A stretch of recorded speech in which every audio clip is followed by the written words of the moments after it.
이번 겨울에는 우리의 실내 온도를 어떻게 적정한 온도로 맞추면서 살 것이냐 하는 문제를 모든 가정이 다 한번 고민해 보면 어떨까. 가족이 둘러앉아서 한번 숙론을 해도 저는 좋을 것 같아요. 올 겨울은 조기 한파? 뭐 이런 얘기가 있던데 어떻게 보시나요? 글쎄요, 요즘 보면 갑자기 가을에 비도 많이 오고 일찌감치 추위가 한번 몰려올 것 같다, 뭐 그런 얘기도 나오고 뭐 여러 가지 지금 얘기가 나오네요. 약간 조짐이 안 좋은 것 같기는 해요.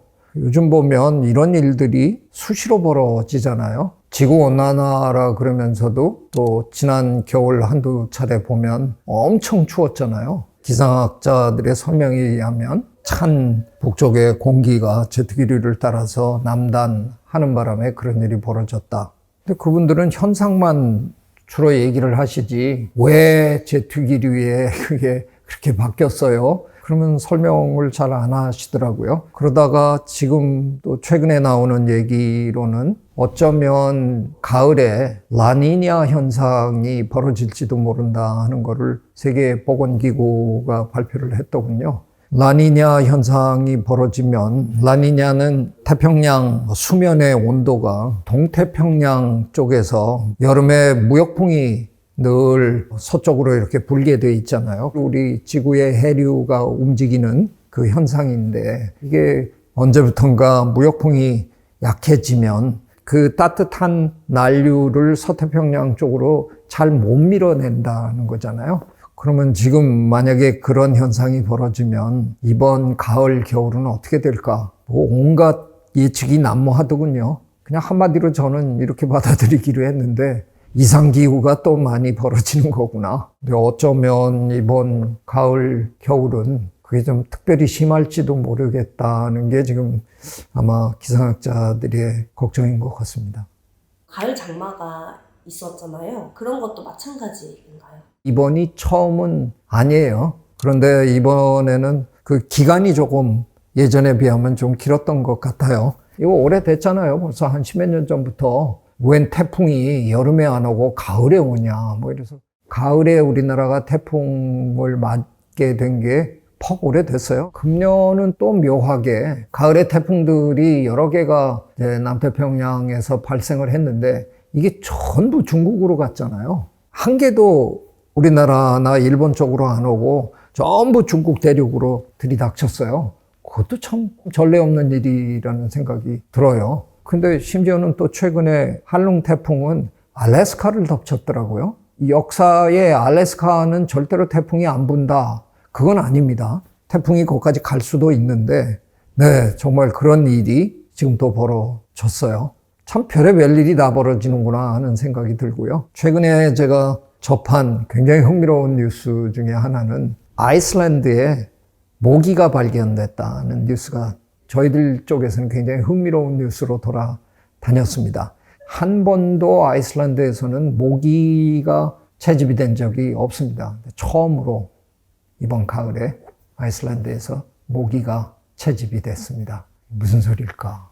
그만큼 지구온난화가 일어나고 있는 거구나. 거기서 번식을 하지 못한다 그러면 뭐 문제가 심각하지 않은 거지만 혹시 번식이 가능한 상황에 이른다 그러면 이제 아이슬란드 사람들도 이제 모기장 쳐야 되는 순간이 오겠네요.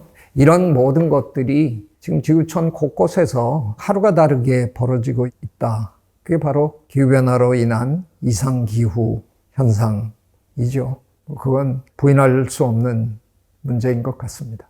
앞으로는 점점 더 계절의 구분이 사라진다고 볼 수 있을까요? 그렇겠죠. 제가 보기에는 이제 많은 분들이 봄, 가을은 좀 짧아지고 여름과 겨울이 길어지지 않겠느냐 뭐 이런 얘기 하시는 분들 많으신데 대체로 보면 느낌상으로는 아마 그럴 텐데 더 엄밀하게 얘기하면 아마 겨울이 짧아지고 있겠죠. 기온이 아무래도 예전보다 조금씩 오르고 있으니까 체감상 여름이 길어지는 것 같은 느낌은 버릴 수 없을 거고요. 그래서 아마 앞으로 점점 더 우리나라는 여름이 좀 길게 느껴지고 짧은 봄, 가을, 겨울을 지내는 뭐 그런 현상으로 가지 않을까? 뭐 저야 기상학자가 아니기 때문에 대놓고 그런 발언은 자제하고 있습니다. 옛날에 기상학과 교수님들한테 혼난 기억이 아직도 생생하기 때문에 그런 얘기는 제가 단정적으로 하지는 않겠습니다. 이렇게 겨울이 앞당겨지면 가장 긴장하는 분들이 수확을 앞둔 농부들일 것 같아요. 농업과 관련해서는 어떨까요?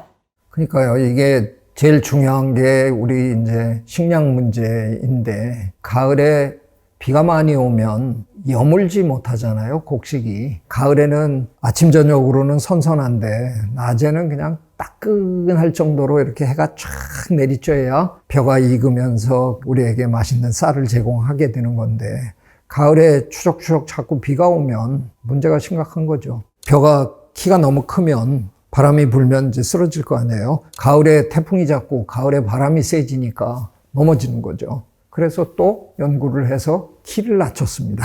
품종 개량을 굉장히 했다고 제가 얘기를 들었고요. 그래서 지금은 키가 작고 이삭은 크고 한 이제 품종으로 또 개량을 해갖고 뭐 이렇게 하는데, 뭐 우리는 어쩔 수 없는 거죠. 지금 이제 기후의 그 변화에 맞춰서 우리는 심지어는 우리의 주식인 벼의 품종도 발빠르게 이제 개량을 하고 뭐 이런 노력을 지금 우리가 열심히 하고 있지만 한계가 있을 수 있죠. 그래서 어느 순간에 기후가 너무 극심하게 요동을 치면 자칫하면 우리가 먹고 있는 많은 식량들의 공급이 원활하지 않게 되면 그거야말로 참 불행한 일인데 지켜봐야 될 것 같습니다.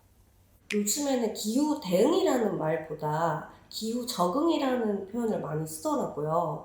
물론 뭐 우리가 대응을 지금 그래도 제법 잘하고 있죠. 여러 가지 면에서. 근데 속수무책인 일들이 지금 이제 비일비재하게 터지다 보니까 아, 이게 아니구나. 결국은 우리도 자연의 일부로 이 변화에 적응해야 되는구나 하는 걸 이제 깨달은 거예요. 저 같은 사람은 뭐 오래전부터 적응 얘기를 열심히 했잖아요. 이제 그때는 비난도 많이 받았어요. 대책을 세울 생각은 안 하고 그냥 거기에 맞춰서 살아라 그러냐. 자연을 연구하는 우리들은 너무 또렷이 보이거든요. 이거는 대응할 수 있는 그런 수준의 문제가 아닌데, 적응이라는 표현을 쓴다고 해서 무조건 순응하라는 뜻은 아닙니다. 기술적으로 우리가 해결하지 못할 그런 영역이 굉장히 많은 거니까 그런 것들은 일찌감치 우리가 우리의 생활 습관을 바꾼다든가 뭐 이런 노력을 해서 적응하는 면도 고려해야 된다, 그런 뜻이지 아무런 대응도 하지 말고 그냥 자연에 순응하고 살아라, 그런 뜻은 뭐 결코 아니니까요. 대응과 적응을 잘 배합해서 우리가 견뎌내야죠.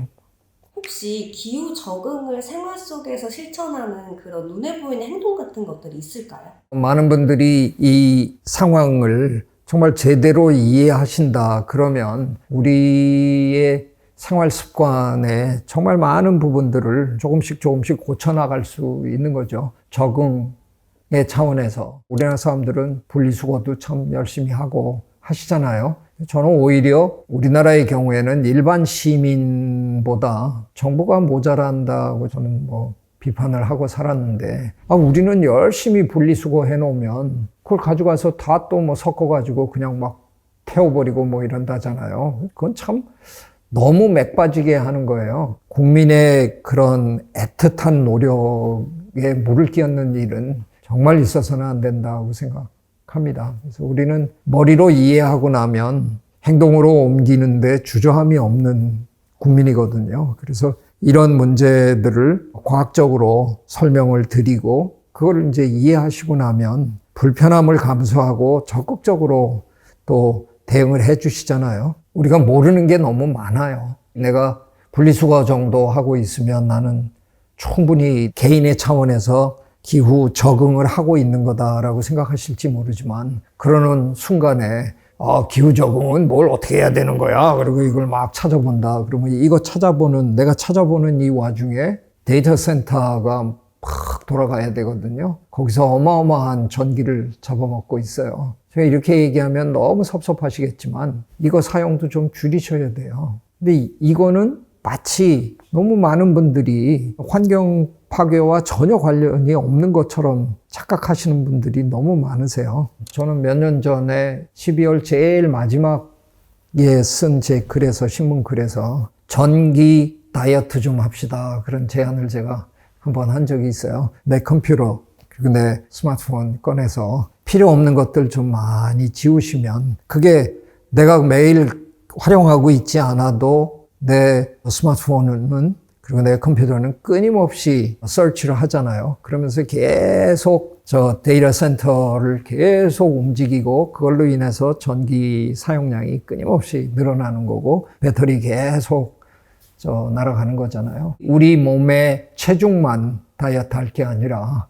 우리가 활용하고 있는 이 기계들의 몸무게도 좀 빼줄 필요가 있다. 그래서 한번 연말에 모두가 다 그런 일을 해주시면 그게 지구의 환경을 위해서 굉장히 큰 일을 하시는 거다. 뭐 이런 얘기도 제가 한번 드린 적이 있어요. 제가 이제 이런 말씀 드리는 취지는 뭐냐 하면 우리 한 사람 한 사람이 모르는 게 굉장히 많아요. 그래서 전문가들이 이런 것들을 하나하나 찾아서 알려주시면 뭐 내가 그런 것까지 그러지 마시고요. 조금 더 소박하게 아 그렇구나. 그럼 나는 그것도 내가 좀 노력해야 되겠다. 귀찮은 일이지만 다들 조금씩 노력해주면 그게 모이면 큰 힘이 될 거라고 생각합니다.